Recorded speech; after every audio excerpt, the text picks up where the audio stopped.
A massive explosion has rocked Damascus following an Israeli airstrike targeting the Syrian General Staff building.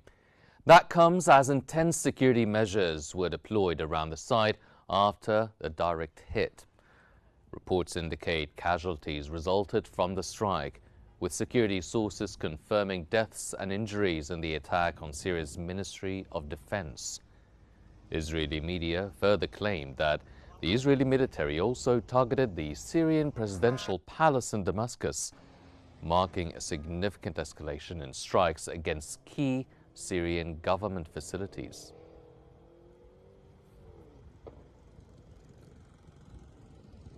Egypt has strongly condemned Israel's repeated attacks on Lebanese and Syrian territories, viewing them as blatant violations of their sovereignty, international law and UN resolutions.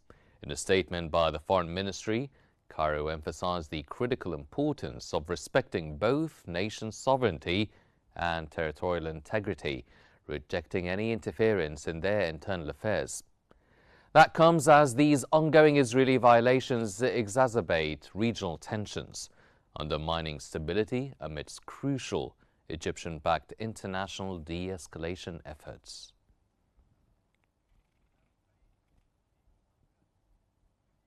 The Syrian presidency has strongly condemned recent violations in Sweida province, labeling them as criminal and unlawful acts unacceptable under any circumstances.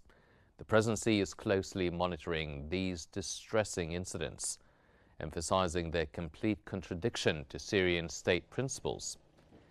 Investigations are underway, promising to hold accountable all individuals or illegal groups involved, with strict legal penalties. Ensuring national security and stability remains a top priority, with justice as the guiding principle. The state reaffirms its commitment to protecting Sweida's residents and preventing any threats to their safety or peace.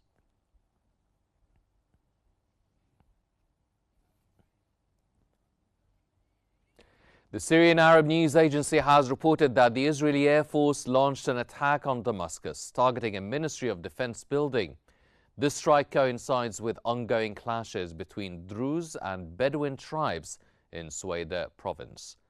An Israeli military spokesman stated the target was the gateway to the Syrian General Staff headquarters. Israel continues monitoring southern Syria and remains ready for various scenarios. Israeli Defense Minister Israel Katz vowed to persistently strike Syrian government forces until they withdraw from Sweida, pledging to protect the Druze and enforce disarmament policies.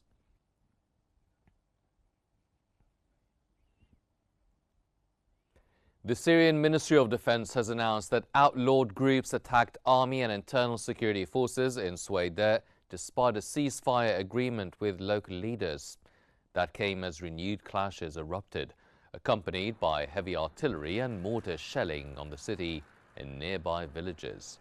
The ministry affirmed the army's right to respond while adhering to engagement rules to protect civilians and ensure their safe return. Residents were urged to stay indoors and report remaining armed groups. Meanwhile, Israeli Defense Minister Katz vowed continued strikes until Syrian forces withdraw from Sweida.